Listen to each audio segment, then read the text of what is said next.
Assalamualaikum warahmatullahi wabarakatuh. Halo semuanya, jumpa kembali dengan saya, Kang Restu. Apa kabar kalian semua? Semoga kalian selalu sehat, baik, dan tentunya dimudahkan segala urusannya oleh Tuhan Yang Maha Esa. Amin amin ya rabbal alamin. Oke, seperti biasa, kali ini saya akan menceritakan sebuah kisah horor. Dan bagi kalian yang baru bergabung di channel kami, jangan lupa klik tombol subscribe-nya dan juga klik lonceng notifikasinya agar kalian tidak ketinggalan cerita-cerita menarik dan terbaru dari channel kami. Oke, terima kasih. Dan langsung saja tanpa lama-lama lagi, ini dia ceritanya. Maryam duduk di kursi kayu tua di teras rumah, memandangi ladang kosong di hadapannya. Embun pagi belum sepenuhnya hilang dari dedaunan pisang yang tumbuh liar di samping rumah. Ibunya Mak Sena sudah berangkat ke sawah sejak subuh. Sementara itu, Maria masih menimbang-nimbang langkah berat hari ini. Menjajakan jamu ke pasar atau menyusuri jalan kampung dengan keranjang rotan di tangan seperti biasa. Maryam, ia menarik nafas dalam. Bayangan wajah suaminya Arman kembali melintas. Wajah penuh darah di rel kereta. Tubuh yang hancur karena nekat lari dari kerjaan. Dari kejaran warga setelah ketahuan mencuri ayam dan juga barang-barang berharga lainnya. Maryam tidak pernah tahu kalau Arman sudah sejauh itu.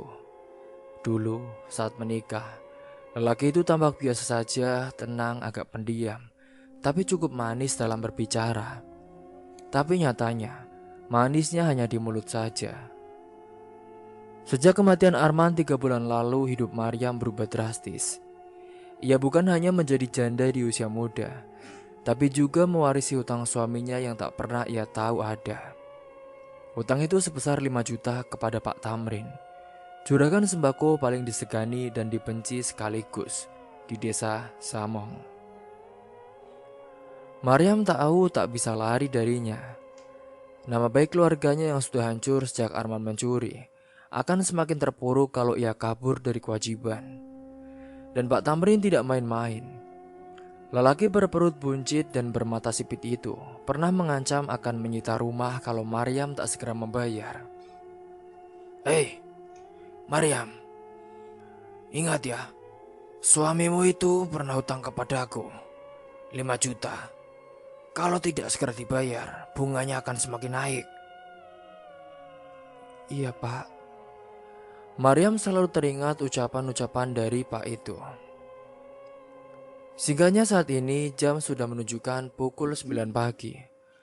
Maryam pun mengganti baju dengan kebaya sederhana berwarna coklat. Membenarkan sanggulnya lalu memeriksa keranjang jamu. Botol-botol kaca berisi kunyit asam, beras kencur, dan sirih. Manjakani berderet rapi saat itu. Ada juga beberapa bungkus kecil obat masuk angin dari ramuan tradisional. Ia mulai menyusuri jalanan kampung, menyapa beberapa ibu-ibu yang sedang menyapu halaman. Beberapa membalas dengan senyum kikuk, ada juga yang pura-pura tak melihat. Itu sudah biasa. Memang sejak Arman mati, pandangan orang-orang telah berubah. Seolah Maryam ini ikut mencuri ayam, ikut mencuri harta benda yang lainnya, dan ikut diseret ke rel kereta. Stigma-stigma negatif itu terus menempel kuat pada keluarga Maryam. Jamu, Bu.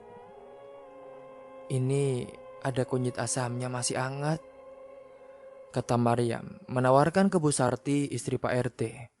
Bu Sarti hanya menatapnya sekilas, lalu masuk ke dalam rumah. Tak ada jawaban. Maryam menahan nafas, ia pun melanjutkan langkah tanpa berkata apa-apa. Ia sudah biasa diacuhkan, sudah biasa dipandang sebelah mata. Ia tahu betul yang mereka bisikan di belakang. Itu kan janda Arman ya, si pencuri ayam itu. Cantik sih, tapi soal hidupnya, sial sekali ya, Bu. Saat tengah hari mulai mendekat, Maryam memutuskan berhenti sejenak di bawah pohon beringin di pertigaan jalan. Ia membuka botol kecil dan meneguk sedikit jamu sendiri. Tenggorokannya kering seperti dompetnya yang kini hanya berisi 2 lembar uang 2000-an. Ketika sedang bersantai, sebuah motor butut tiba-tiba berhenti di hadapannya. Maryam pun mendongak.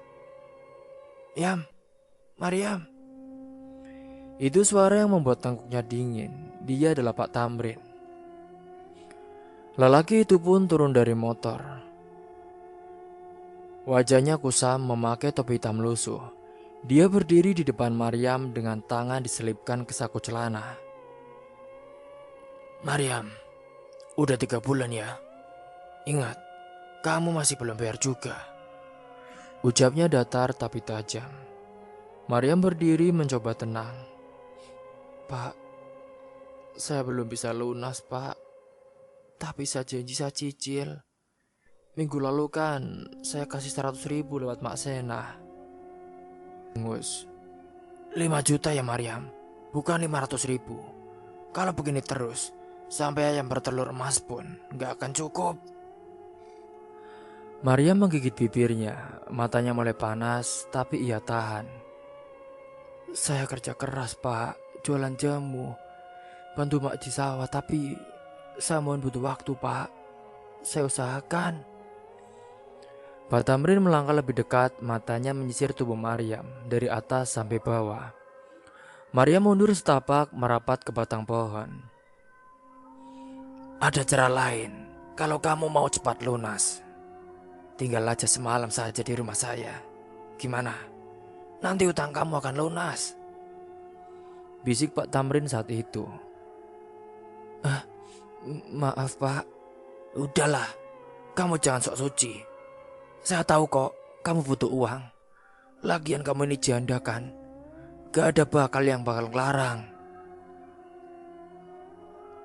"Tapi Pak, saya masih punya harga diri Pak Tamrin."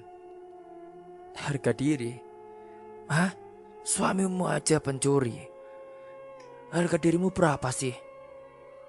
Suamimu itu mati dilindas kereta. Harga dirimu udah hancur dari dulu." Maryam nyaris menampar wajahnya, tapi ia sadar itu akan memperkeruh keadaan. Ia pun menghela nafas lalu berkata pelan, "Pak, saya janji. Saya akan bayar, Pak. Tunggu saja." Pak Tamrin mencibir lalu menaiki motornya. Sebelum pergi, ia sempat menoleh dan berkata, "1 bulan lagi, kalau belum lunas juga, saya datengin rumah kamu." Maryam berdiri diam, tangannya gemetar. Ia benci lelaki itu. Tapi lebih dari itu, ia benci keadaan yang maksanya harus terus tunduk di bawah ancaman. 5 juta mungkin bagi orang lain tidak seberapa, tapi bagi penjual jamu keliling sepertinya, itu berarti sangat nyata. Ia pun kembali berjalan, kali ini menuju pasar, mencoba menjual sisa jamunya ke para pedagang sayur dan juga tukang daging. Untungnya beberapa dari mereka masih bersedia membeli. Setidaknya hari ini ia bisa membawa pulang 27.000 rupiah.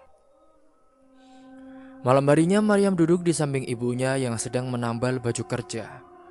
Rumah mereka sederhana, hanya berdinding papan. Beratap seng berkarat, Maryam menyodorkan sebagian uang hasil jualan ke ibunya. Mas Ena menatap putrinya sebentar saat itu. "Nak, disimpan saja dulu, nanti buat beli beras." Maryam menggeleng. "Mak, ambil aja mak. Saya masih bisa makan nasi jagung. Yang penting mak sehat." Mas Ena menarik nafas, matanya menerawang. "Kamu ketemu Pak Tamrin hari ini?" "Iya mak, dia minta saya lunasi dalam sebulan. Kalau enggak, katanya rumah mau didatengin sama dia mak." "Anakku, kalau mak mati duluan, kamu hati-hati ya nak. Dunia ini gak adil. Orang miskin kayak kita bisa diinjak kapan saja." Maria mengangguk pelan, ia tahu ibunya bicara dari luka dan pengalaman panjang. Tapi ia tak akan menyerah. Ia tak mau jadi budak keadaan, ia akan mencari jalan. entah bagaimana caranya. Dan ketika malam makin larut, angin dari selapapan rumah membawa dingin dan suara burung. Tapi hati Maryam lebih dingin dari udara manapun. Ia tak takut gelap, ia hanya takut kalau harapan itu perlahan mati di dalam dirinya. Dan malam itu ia bersumpah takkan pernah biarkan dirinya dijual hanya karena utang yang bukan ia buat. Tak peduli seberapa keras dunia maksanya tunduk, ia akan melawan, pelan-pelan, satu persatu. Namun pagi itu, tubuhnya sudah kalah sebelum sempat berbuat banyak. Langkah Maryam tertatih saat menyusuri jalan kampung. Matahari belum sepenuhnya tinggi, tapi keringat dingin sudah membasahi punggungnya. Siang malam tadi ia hanya tidur 2 jam. Perutnya hanya terisi nasi dan juga lauk garam. Semua uang hasil jualan kemarin ia sembunyikan, menyimpan diam-diam di dalam kaleng, bekas di bawah tempat ia tidur. Ia bahkan berbohong kepada Mbak Sena bahwa tidak ada yang laku hari itu, agar ibunya tidak meminta uang itu untuk belanja kebutuhan harian. Maryam tahu resikonya, tapi pikirannya hanya satu. Utang itu harus lunas, tak ada jalan lain. Ia bahkan kini mengurangi porsi makannya sendiri, tak beli sabun, tak beli minyak rambut, tak pernah lagi menjahit baju yang sobek. Semua ia sisihkan demi uang yang ia harus tabung, melunasi utang-utang dari almarhum suaminya. Seiring berjalannya waktu, langkahnya makin goyah saat melintas di dekat lapangan bola. Suara anak-anak bermain terdengar di kejauhan, namun telinganya berdengung. Pandangannya buram botol-botol jamu yang ada di dalam keranjang. Di tangan kanannya mulai terasa berat, seperti ditimpa batu. Tiba-tiba semua gelap, tubuh Maryam roboh ke pinggir jalan. Tepat di bawah pohon trembesi besar yang daunnya belum sepenuhnya gugur. Tak ada orang yang melihat saat tubuhnya jatuh. Tak ada yang menolong kecuali satu orang. Ketika Maryam membuka matanya, yang pertama kali ia lihat adalah langit-langit putih dengan suara mesin pelan di kejauhan. Bau antiseptik menyengat di hidungnya dan tubuhnya lemas seolah tulangnya hilang. Lalu terdengar suara laki-laki datang. Kamu sudah sadar?" Maria menoleh pelan. Seorang lelaki duduk di kursi sebelah ranjang. Sekitar usianya akhir 20-an, wajahnya bersih, alisnya tegas dan tatapannya teduh. Rambutnya tersisir rapi, bukan warga Samong. Dia adalah orang kaya dengan penampilan yang menawan. Kamu siapa, Mas?" tanya Maryam dengan pelan, nyaris berbisik. Lelaki itu tersenyum kecil saat itu. "Oh, namaku Raka. Aku yang bawa kamu ke sini." "Ah?" Maria mengerutkan dahi. Ia mencoba mengingat, tapi kepalanya malah berdenyut. "Kamu pingsan. Tadi aku temuin kamu di pinggir jalan. Aku lewat karena mau ke lokasi survei tanah di daerah sini. Terus lihat kamu tergeletak. Ya jadi aku langsung bawa kamu ke puskesmas," jelas Raka. Maria memalingkan wajah, bingung dan tak tahu sekaligus. Tubuhnya sudah dipindahkan, ia bahkan tak sadar apa yang terjadi pada dirinya beberapa jam terakhir. Di meja kecil samping ranjang ada air putih dan roti yang masih utuh.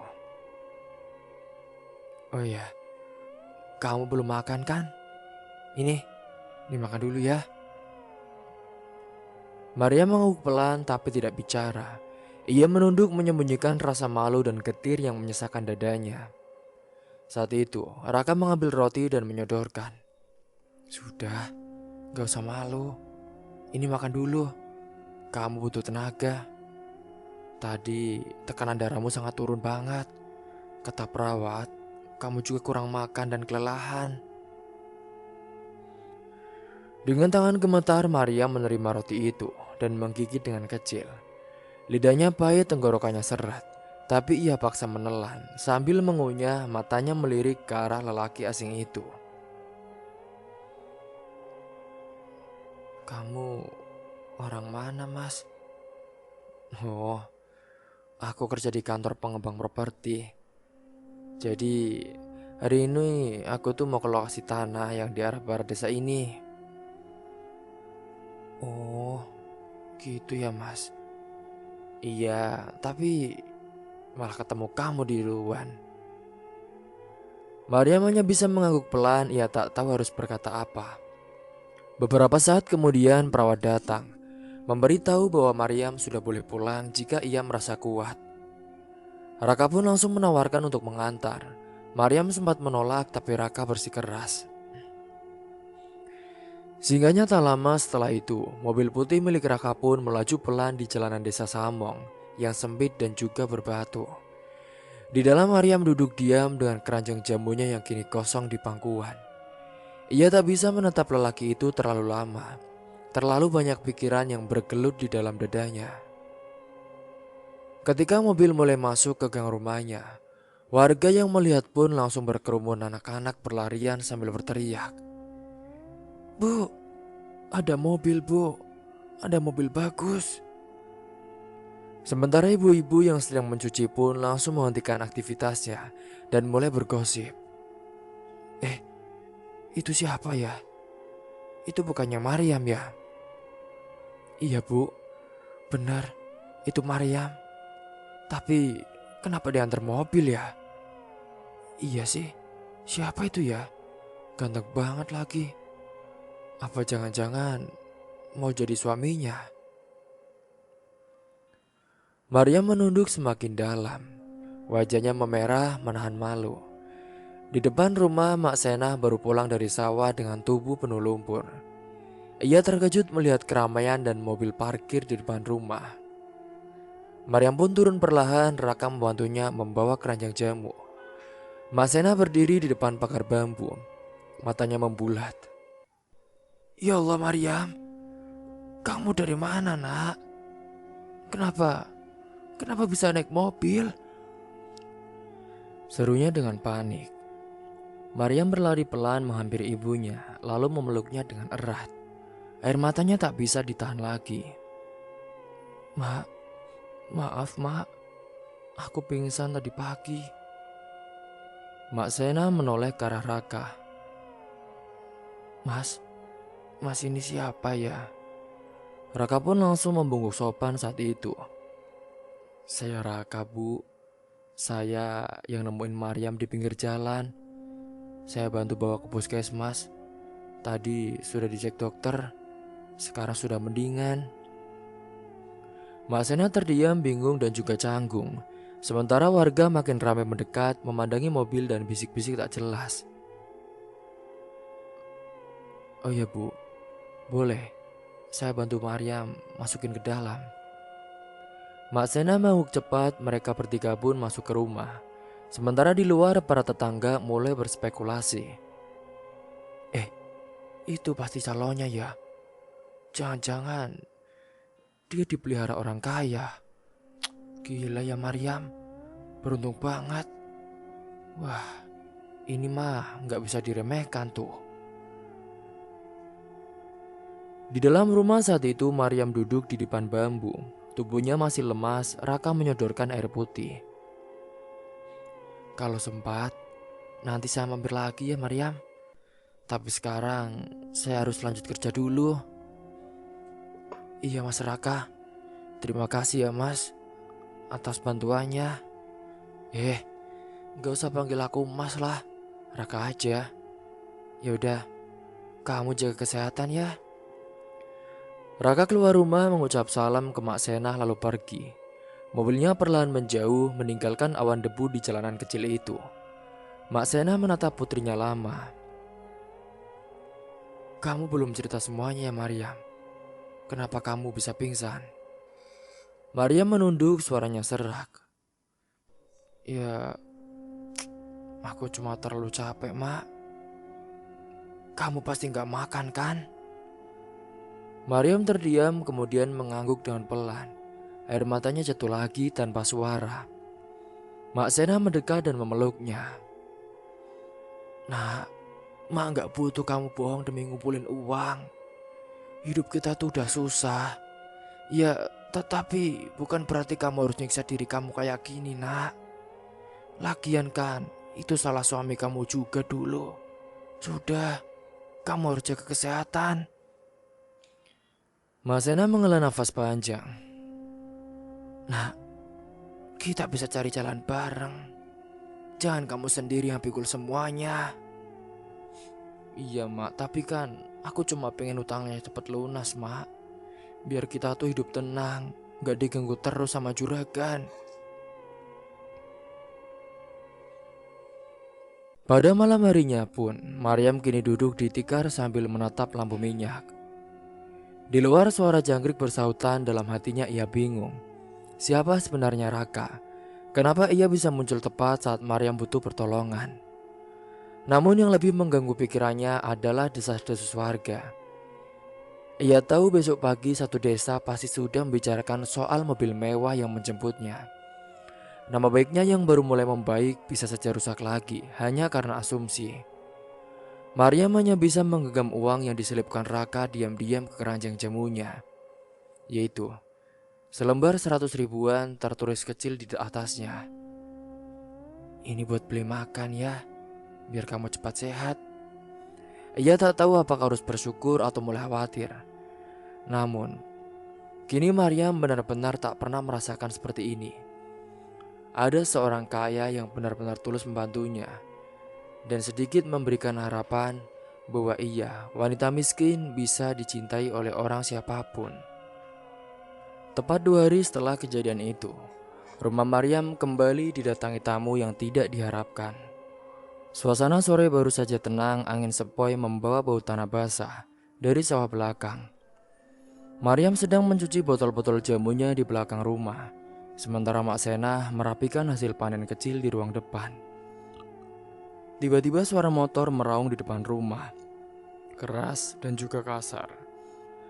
Maryam langsung berhenti mengucek botol. Dadanya berdegup tak karuan. Dari balik jendela terlihat Pak Tamrin turun dari motornya. Wajahnya seperti biasa, serius, sinis dan juga penuh tekanan. Ia masuk tanpa permisi, langsung mendobrak pagar bambu kecil dan menjejakkan sandal bututnya ke lantai rumah dengan keras. Assalamualaikum, Teriaknya.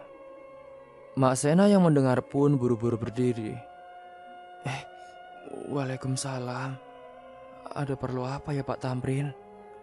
Suaranya berusaha ramah meski jelas terdengar gugup.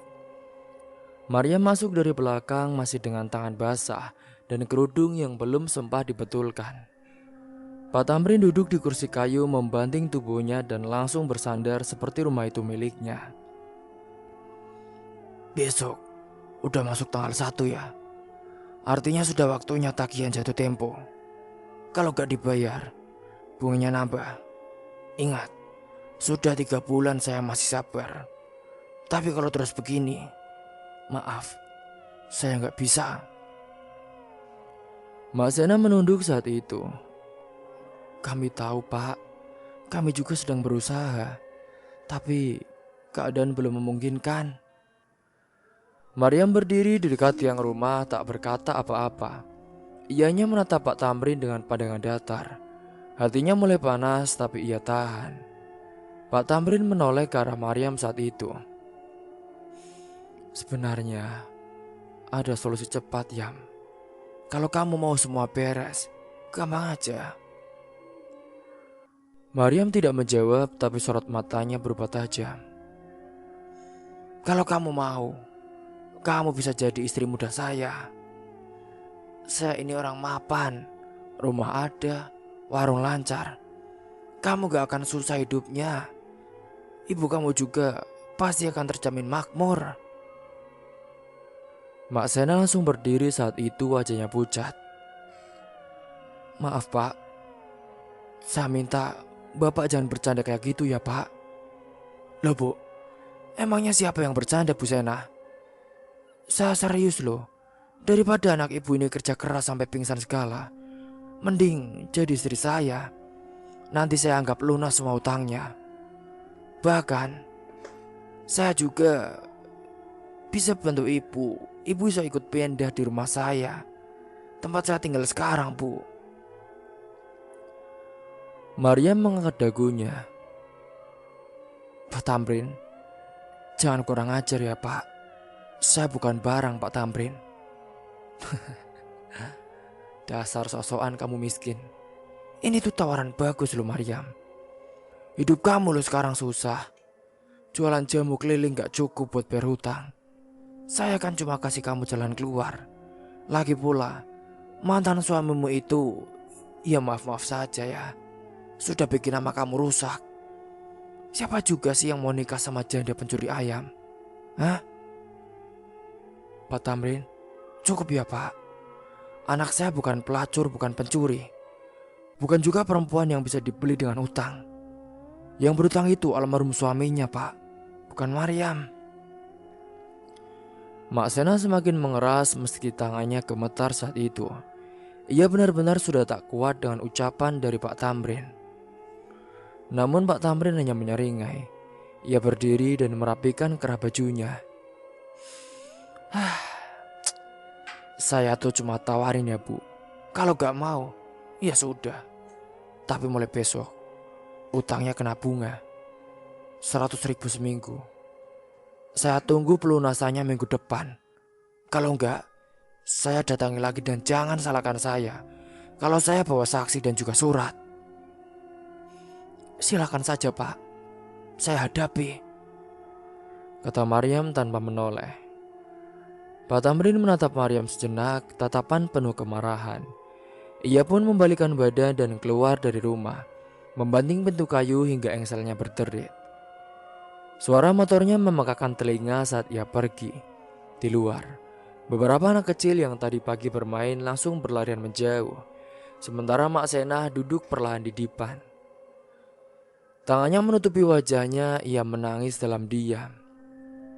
Maria mendekat duduk di samping ibunya. Ia memegang tangan ibunya yang kasar karena bertahun-tahun menggenggam cangkul dan juga sabit. Mak, maafkan aku ya Mak. Maryam, ini bukan salah kamu nak. Mak cuma takut kamu ambil jalan yang salah karena kamu merasa tertekan.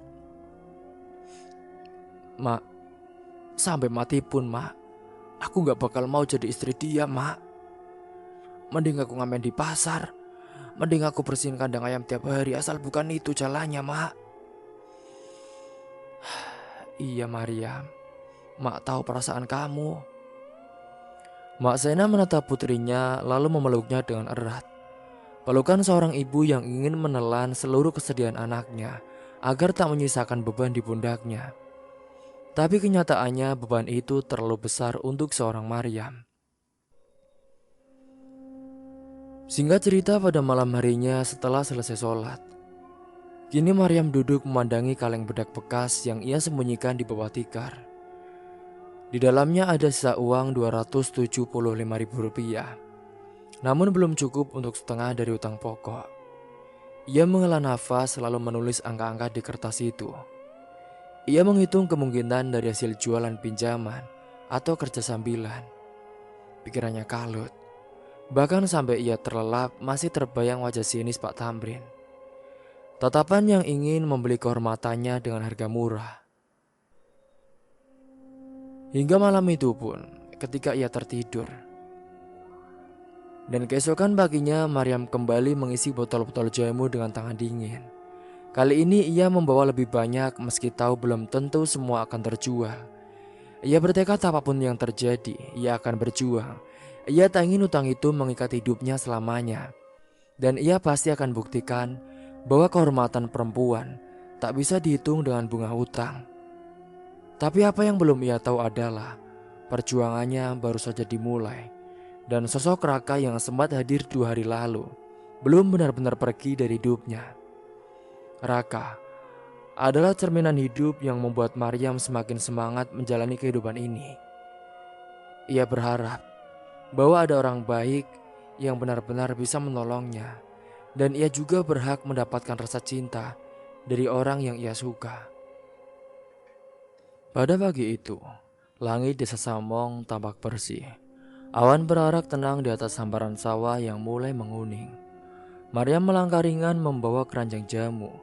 Meski semalam ia tidur larut sambil menghitung uang dan merencanakan rute dagangannya. Ada semangat berbeda dalam langkahnya. Entah karena tekad yang menguat atau karena bayangan sosok yang tiba-tiba muncul dalam mimpinya semalam. Dia yang tak lain adalah sosok Raka. Dengan senyum tipisnya dan mata yang tak seperti orang lain. Maryam baru saja keluar dari gang sempit menuju jalan besar desa saat sebuah suara memanggilnya dari arah warung tua di ujung jalan. Maryam, Ia menoleh cepat. Lelaki itu berdiri di depan warung milik Purini, memegang sebungkus roti dan juga air mineral. Hari itu ia memakai kaos putih polos dan celana panjang.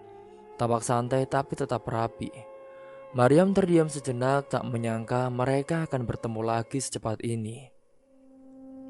Mas Raka? Raka pun menghampiri dengan senyum ramah. Kebetulan banget nih Maryam. Aku baru selesai beli sarapan. Ini lagi nyiapin beberapa tukang buat mulai proyek di arah bukit sana. Oh, yang tanah di belakang kandang sapi itu ya mas? Betul. Kamu hafal juga ya ternyata. Iya mas, saya kan sering lewat situ. Bahkan tiap hari lewat kampung Cikliling Jamu. Jawabnya pelan sambil menunjuk keranjangnya. Mereka berdiri beberapa meter dari warung, di bawah pohon mahoni yang rindang. Sekali warga lewat menoleh ke arah mereka. Tapi Maryam berusaha tetap tenang. Meskipun dalam hatinya ada gelombang kecil yang tak bisa ia redam. Gugup campur hangat yang aneh. Kamu sekarang gimana kabarnya Maryam? Udah saya total kan? Tanya Raka, memerhatikan wajah Maryam saat itu. Ya, keadaanku udah baik sih mas. Cuma mungkin saya belum bangun sampai sekarang. Kalau nggak ditolong mas Raka. Udahlah, kamu jangan sungkan ya. Lagian, aku juga kan senang bisa nolongin kamu. Mereka mengobrol dan saling tertawa saat itu. Hening sejenak, lalu Raka menatap Maryam dalam-dalam sebelum berkata, Aku boleh tanya sesuatu? Maryam mengangguk pelan. Kamu udah menikah? Atau bebe? Tanya saat itu dengan hati-hati. Maryam pun menarik nafas. Saya janda mas. Suami saya meninggal beberapa bulan lalu. Tapi kami belum sempat punya anak. Saya juga tidak malu mengakuinya mas. Ucapnya dengan suaranya sedikit bergetar. Raka tidak mengubah ekspresinya, ia justru menatap Maryam lebih lembut. Maryam, terima kasih ya sudah jujur. Aku juga harus jujur kalau aku belum menikah. Tapi ya bukan karena belum ada yang mau. Maksudnya, jadi calonku dulu, dia selingkuh dengan rekan kerjaku sendiri pas 2 bulan lagi mau nikah. Kata Raka lirih. Jadi ya aku batalin semuanya. Dan sejak itu aku jadi malas aja sama yang manis-manis tapi palsu. Aku lebih suka orang yang jujur meski pahit. Maryam tak tahu harus menjawab apa, matanya menunduk. Bibirnya menggigit pelan sudut kerudung. Ia tak ingin terlihat berharap, tapi ucapan Raka terasa menembus pertahanan hatinya. Maaf ya Maryam, aku lancang ngomong kayak gitu. Tapi jujur, aku ngerasa nyaman loh ngobrol sama kamu. Kamu gak seperti perempuan lain yang aku kenal.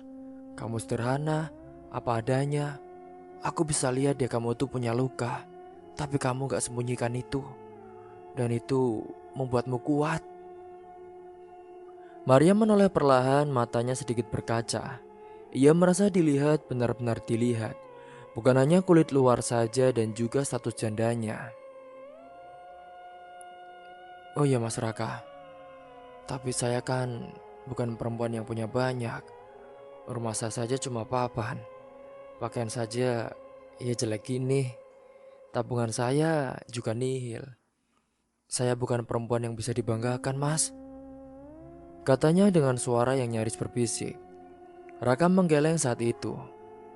Ya, justru karena itulah aku gak butuh yang dipoles. Aku butuh yang nyata, Maryam.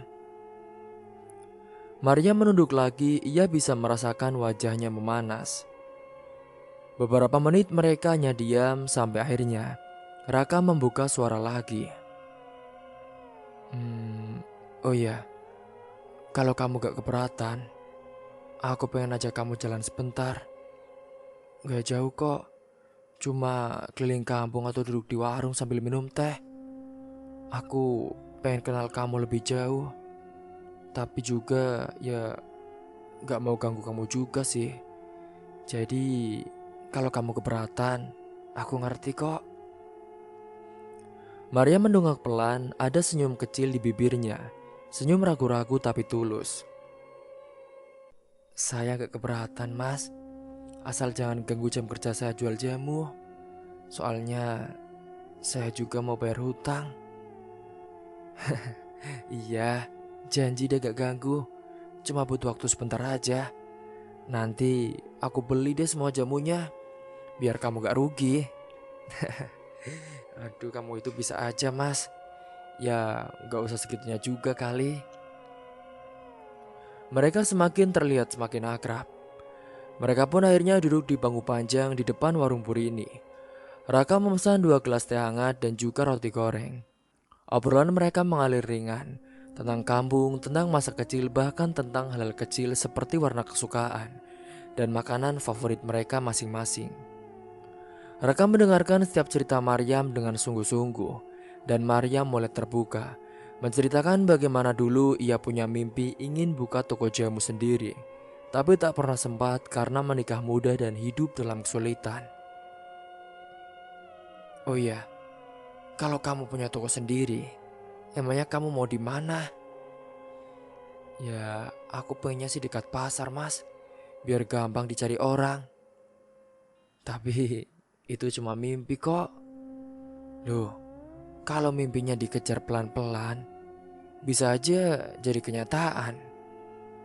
Maria menatapnya lama. Tapi saya belum pernah punya orang yang percaya saya bisa, Mas. Maryam, mulai sekarang satu orang sudah ada. Aku. Sore hari mulai datang. Suasana desa tetap tenang, tapi di hati Maryam ada sesuatu yang bergemuruh. Ia tak tahu apakah ini perasaan cinta atau sekedar rasa nyaman yang lama hilang. Tapi satu yang pasti, ia tidak takut menatap wajah Raka. Ia tidak merasa kecil atau dihina, bahkan direndahkan.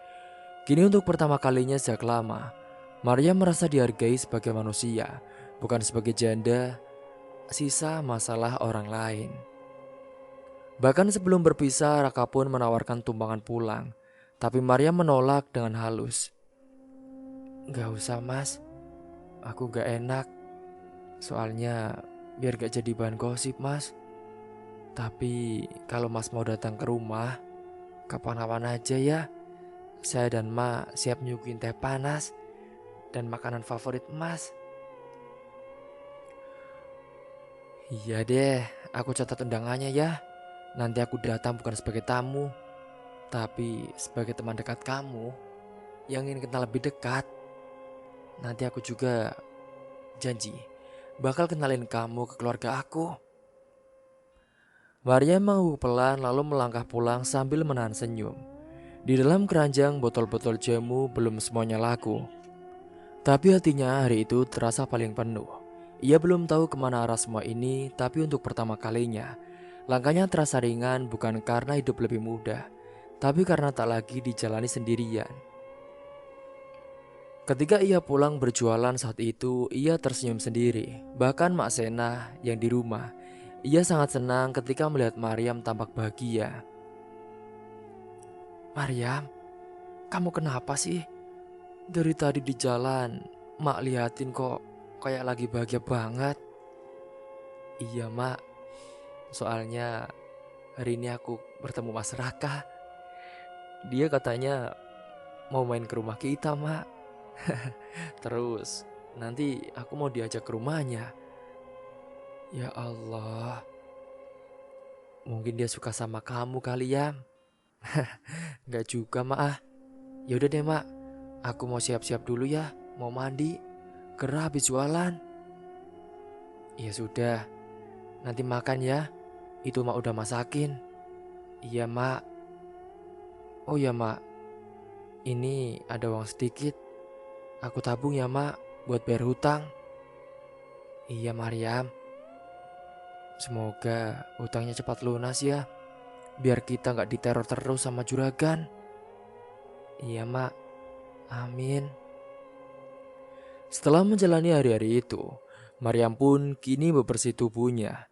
Ia berharap hari yang akan datang semakin menyenangkan bagi dia dan juga Mak Sena. Sampai di sini dulu kisahnya. Tunggu kelanjutannya di part selanjutnya. Mungkin itu saja yang dapat saya sampaikan, kurang lebihnya mohon maaf apabila ada salah kata ataupun ucapan yang kurang berkenan bagi kalian semua. Sampai jumpa di cerita selanjutnya. Akhir kata, wassalamualaikum warahmatullahi wabarakatuh.